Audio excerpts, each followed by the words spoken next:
Now units for measurement. अभी need for measurement अपन ने देखा, तो उससे हमें ये पता चला कि what is the need for measurement, मापन की आवश्यकता क्यों है। लेकिन मापन क्या है, मेजरमेंट क्या है? To measure a given physical quantity, in fact we compare that physical quantity with relative reference standard.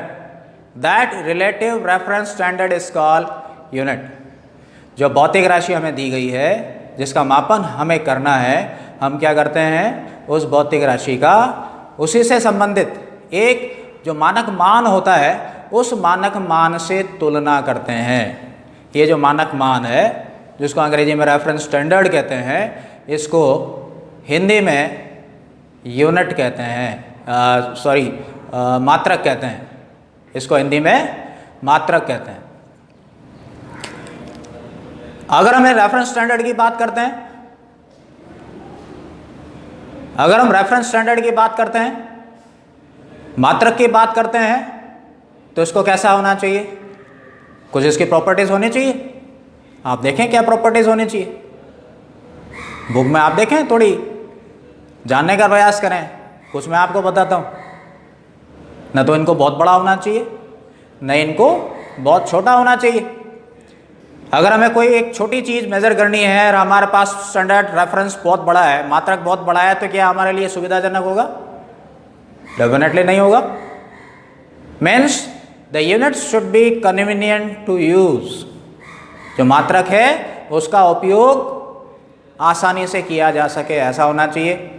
इसको टाइम के साथ बदलना नहीं चाहिए। ऐसा नहीं कि आज कुछ है इसकी वैल्यू, 4 साल बाद कुछ हो जाए, सारे कैलकुलेशंस गड़बड़ हो जाएंगे। तो टाइम का इसके ऊपर इफेक्ट नहीं होना चाहिए, वेदर का इसके ऊपर इफेक्ट नहीं होना चाहिए। ऐसा होना चाहिए जिसको सिमिलर दूसरी यूनिट्स के अंदर, सिस्टम्स के अंदर इसको आपस में आप बदल पाओ। तो इसकी कुछ प्रॉपर्टीज़ हैं, हालांकि आगे हम इनकी बात करेंगे, डिटेल में हम बात करेंगे कि कैसे है। लेकिन आज हम इसको समझने की कोशिश करते हैं कि what is need, what is measurement, मापन क्या है। फॉर एग्जाम्पल, हमने एक रॉड ली, इस रॉड की लेंथ 4 मीटर आई। मीटर आप जानते हैं लेंथ का यूनिट है, स्टैंडर्ड रेफरेंस है, मात्रक है। इससे हमने उसकी लंबाई को नापा, तो हमने क्या पाया कि ये 4 मीटर है।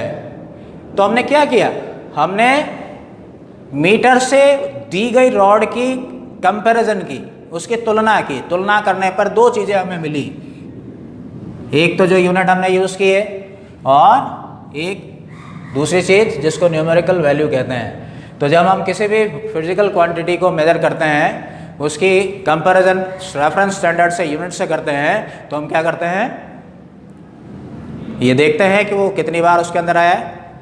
तो न्यूमेरिक वैल्यू मिलेगी, 2 चीज़ें मिलेगी, unit use and numeric value. Centimetre के बारे में भी अपन जानते हैं। अगर हम इसको सेंटीमीटर में लिखें तो डेफिनेटली ये 400 सेंटीमीटर होगा, क्योंकि हम जानते हैं कि 1 मीटर में 100 सेंटीमीटर होते हैं, 100 सेंटीमीटर्स होते हैं। तो फिर से यहाँ पर यूनिट को हमने लिया सेंटीमीटर, तो इसके लिए उसी क्वांटिटी का, उसी फिजिकल क्वांटिटी के लिए न्यूमेरिकल वैल्यू बदल गई। तो यूनिट बदलने से न्यूमेरिकल वैल्यू तो बदलेगी, लेकिन यूनिट का और न्यूमेरिकल वैल्यू का प्रोडक्ट नहीं बदलेगा।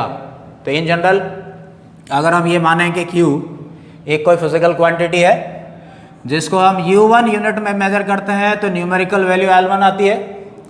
इसी क्वांटिटी को दूसरी यूनिट U2 में मेजर करें तो न्यूमेरिकल वैल्यू N2 आती है। तो हम क्या पाएंगे, Q equals N1 U1 equals N2 U2। क्या लिख सकते हैं ऐसा, क्योंकि इन दोनों का प्रोडक्ट जो रॉड है उसके लेंथ के बराबर है, तो इन दोनों का प्रोडक्ट और इन दोनों का प्रोडक्ट भी बराबर होगा, जो एक्चुअल फिजिकल क्वांटिटी का मैग्नीट्यूड है। On the basis of this we can write N is inversely proportional to U। क्या मतलब इसका, the numerical value will be inversely proportional to the unit used.